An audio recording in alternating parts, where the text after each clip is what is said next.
So what's the ruling on using a water container that a disbeliever is carrying?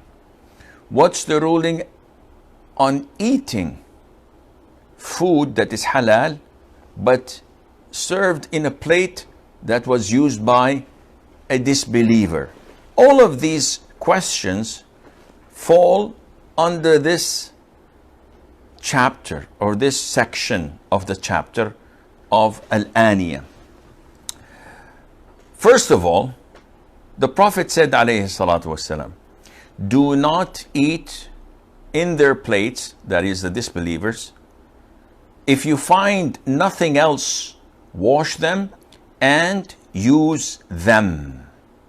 So the hadith tells us clearly that there is a fear that the disbeliever might have used this plate or utensils in something that is impure to us Muslims. So for them, eating a dead meat, there's no problem in that. The vast majority of non-Muslims have no problem in eating meat that was not slaughtered. A lot of the countries electrify, suffocate, kill with a hammer on the head. And this is called to us haram meat. It's not halal meat because it was not slaughtered by a Muslim, Jew, or a Christian. So this renders the meat itself to be najis, impure. And this is why they also eat pork. I have no problem in eating pork.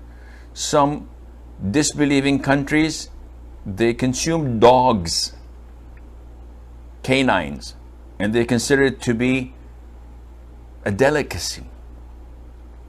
And for us Muslims, these are all najis. And this is why people ask, can we eat in a restaurant that serves pork? We eat only halal steak.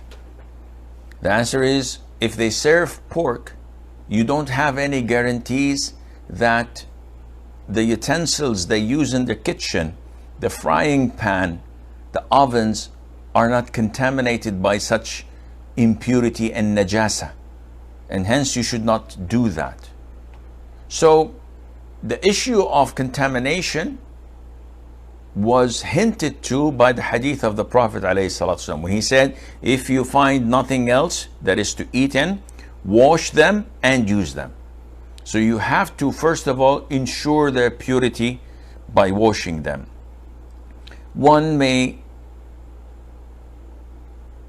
object and say that nowadays in restaurants and hotels, all the plates that we eat in are thoroughly washed, cleansed, and probably put in a dishwasher with soap, with so many types of detergents, and they come crystal clean. I agree.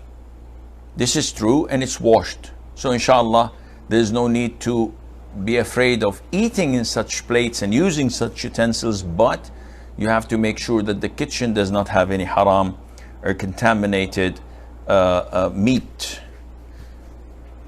Okay, and if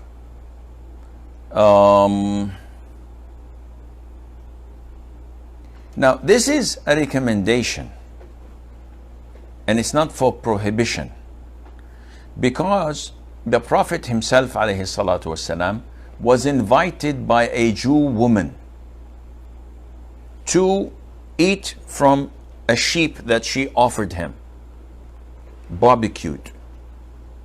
And the Prophet did not refrain alayhi salatu wasalam from eating due to any fear of impurity or because it's the utensils of the people of the book, which indicates that this is permissible, and that the hint or the hadith that he tells us to wash it before eating in it is a recommendation and not an order.